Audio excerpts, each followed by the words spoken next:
activated to warn of the impending hazard. Tests of these receivers normally are conducted by the National Weather Service every Wednesday around noon. When there is a threat of or existing severe weather on Wednesday, the test is postponed until the next day.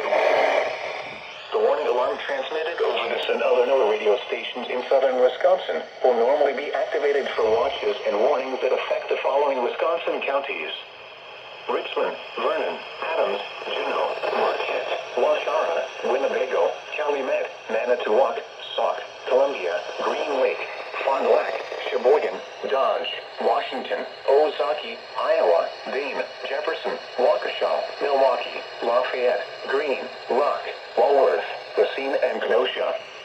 In the following Illinois counties: Stevenson, Boone, Winnebago, McHenry, and Lake, and all adjacent coastal waters of Lake Michigan.